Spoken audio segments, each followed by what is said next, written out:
Sejam muito bem-vindos a mais um encontro. Hoje, a nossa imersão intelectual pelo mundo do Deep Learning vai focar na fascinante evolução da modelagem de sequências. Historicamente, ensinar uma máquina a compreender toda a complexidade e as nuances das linguagens humanas sempre foi um dos maiores calcanhares de Aquiles da inteligência artificial. Então nós vamos traçar exatamente essa jornada, saindo dos modelos mais rudimentares de processamento até chegar naquelas arquiteturas de ponta que dominam os dias de hoje e operam com múltiplos tipos de dados como texto e imagem. Vamos construir esse conhecimento passo a passo. O nosso roteiro de hoje é bem direto. Vamos passar pela introdução ao NLP, explorar as redes neurais recorrentes, desvendar o mecanismo de atenção, mergulhar na revolucionária arquitetura Transformer, ver como ela se aplica na visão computacional e, por fim, entender o impacto do ecossistema Hugging Face. Muito bem. Começando pela fundação de tudo, a introdução ao NLP, ou processamento de linguagem natural.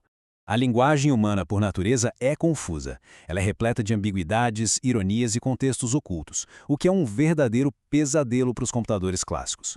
O NLP entra justamente com as técnicas computacionais para decifrar essa bagunça.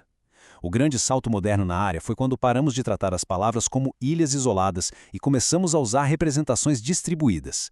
Pensem nisso como um mapa de afinidades matemáticas. Se as palavras cachorro e gato acabam próximas nesse mapa, a rede neural infere automaticamente que as regras gramaticais ou os contextos que se aplicam a um, muito provavelmente servem para o outro. É o que chamamos de compartilhar força estatística.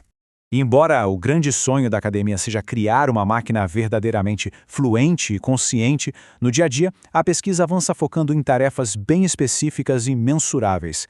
Não estamos falando só de teoria, mas de aplicações que rodam o tempo todo nos nossos celulares.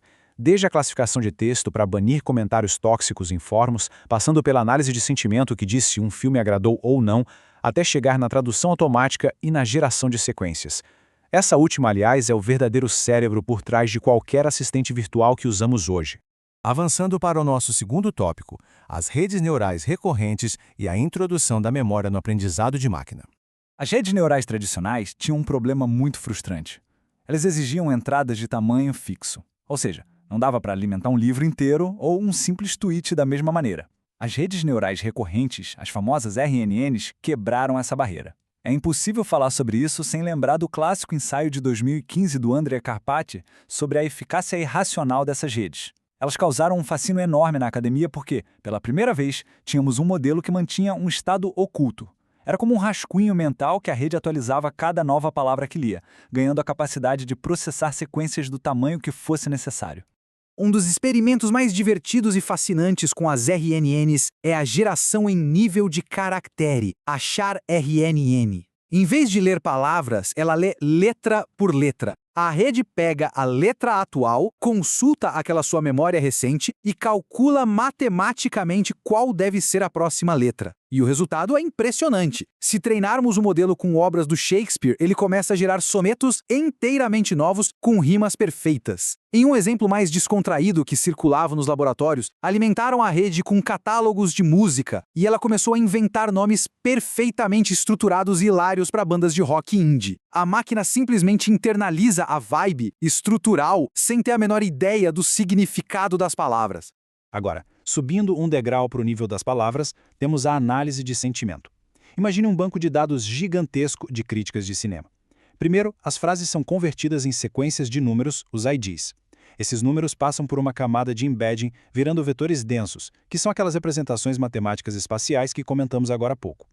A RNN vai lendo a frase palavra por palavra e ajustando seu contexto de alto nível.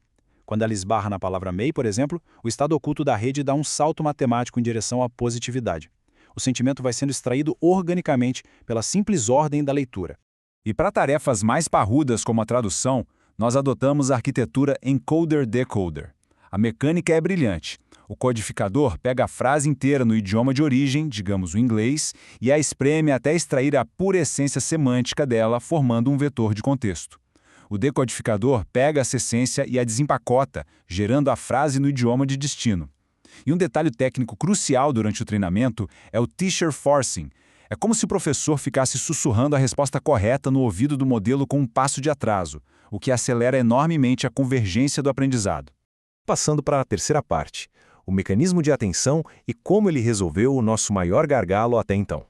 A arquitetura encoder-decoder era fantástica, mas ela logo bateu de frente com um limite físico de memória. A grande questão que tirava o sono dos pesquisadores era como a gente encurta o caminho entre a entrada e a tradução final. Nas primeiras RNNs, se você tivesse um parágrafo muito longo, a primeira palavra lida tinha que sobreviver a dezenas de transformações matemáticas até chegar a hora de ser traduzida. A informação ia se perdendo no caminho, sofrendo uma espécie de amnésia algorítmica e causando o temido problema de colapso de gradientes. O erro ali era forçar a rede a espremer o significado de um texto gigantesco dentro de um único vetor rígido de contexto. Era um funil de informação insustentável. A grande virada veio em 2014, quando Dmitry Badanal propôs o mecanismo de atenção. Em vez de tentar decorar tudo de uma vez, o modelo aprendeu a gerar pesos matemáticos dinâmicos. A cada palavra que o decodificador precisa gerar, ele pode olhar para trás e recuperar as partes exatas da frase original que importam naquele milissegundo. O modelo parou de tentar memorizar o livro todo para simplesmente aprender a olhar para a página certa na hora certa. O que nos leva ao tópico 4, o ponto de virada definitivo, a arquitetura Transformer. Bom, se a atenção era tão espetacularmente eficiente, os pesquisadores do Google se perguntaram por que não jogar fora a recorrência de uma vez por todas? E foi exatamente isso que eles fizeram em 2017, no icônico artigo Attention is All You Need. Arrancar as camadas recorrentes do modelo foi um verdadeiro terremoto acadêmico. Ao basear a arquitetura inteiramente em mecanismos de atenção, o modelo não precisava mais ler as palavras obrigatoriamente uma após a outra em sequência. O treinamento passou a poder ser paralelizado de forma massiva em fazendas de GPUs. Foi aqui que a era dos modelos gigantescos realmente começou. Essa revolução se apoia em 4 pilares fundamentais. Primeiro, se a rede lê tudo de uma vez, ela perde a noção natural do que vem antes e depois. Para resolver isso, usamos os Positional Encodings, que funcionam como carimbos matemáticos de posição para cada palavra. Em segundo, temos a autoatenção, onde cada palavra da frase atualiza seu próprio significado prestando atenção nos vizinhos. No decodificador, aplicamos a atenção mascarada, que basicamente esconde as palavras futuras para impedir que a rede tente trapacear lendo o final da frase antes de prever a próxima palavra. E para amarrar tudo, a atenção cruzada garante que o texto gerado mantenha os olhos colados no texto original. O que se viu depois de 2017 foi uma verdadeira avalanche acadêmica. Em 2018, o BERT virou o padrão ouro. Mas em 2019, o modelo T5 trouxe uma elegância absurda ao campo. Ele enquadrou absolutamente qualquer tarefa do NLP como um simples problema de texto para texto. Quer traduzir? Basta digitar, traduza para o espanhol junto com o texto. Em 2020, o GPT-3 consolidou a regra de que escala é tudo, demonstrando uma capacidade absurda de aprender com pouquíssimos exemplos e abriu de vez as portas para a expansão multimodal que dominaria os anos seguintes. E isso nos traz ao tópico 5, Transformers na visão. A prova de que a ideia extrapolou o texto. Com a linguagem natural essencialmente dominada, a pergunta óbvia na academia foi: será que os Transformers conseguem enxergar?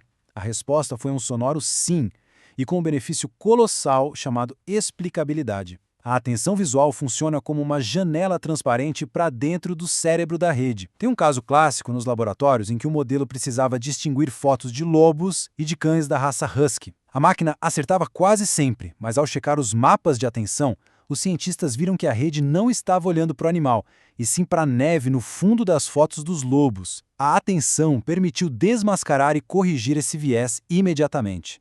Mas o divisor de águas na visão computacional chegou em 2020 com o Vision Transformer, o VIT. Olhem a simplicidade genial do método. Você literalmente fatia a imagem em pequenos quadrados de 16 por 16 pixels. Depois você achata esses quadrados, transformando-os em vetores numéricos e cola um carimbo de posição neles. A partir daí, o modelo trata esses retalhos de imagem exatamente da mesma maneira que trataria as palavras de um poema. É impressionante. Essa abstração reduziu enormemente os vieses limitantes das antigas redes convolucionais e unificou a arquitetura. Chegando agora ao nosso último bloco. Tópico 6. O ecossistema Hugging Face e a convergência prática de toda essa teoria. Porque, convenhamos, todo esse rigor acadêmico não teria o mesmo impacto se ficasse trancado dentro das grandes corporações de tecnologia. Hoje, a biblioteca Open Source Transformers da Hugging Face atua como o epicentro dessa revolução. Ela permite que, com pouquíssimas linhas de código, pesquisadores e desenvolvedores baixem modelos monumentais pré-treinados, façam ajustes finos usando seus próprios conjuntos de dados privados e coloquem isso em produção. Isso destruiu monopólios e democratizou permanentemente o acesso à vanguarda da inteligência artificial. Para encerrar o nosso encontro, deixo uma provocação intelectual inescapável.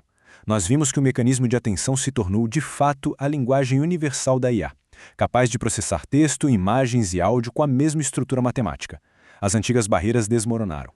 Então, a grande questão para amanhã é: o que vai limitar a próxima geração de inteligência? Serão as restrições físicas do silício nos processadores? Será o esgotamento de dados inéditos na internet? Ou precisaremos descobrir um novo paradigma biológico ainda oculto? A única certeza é que a evolução do aprendizado de máquina não aceita ponto final. Continua investigando e até o próximo encontro.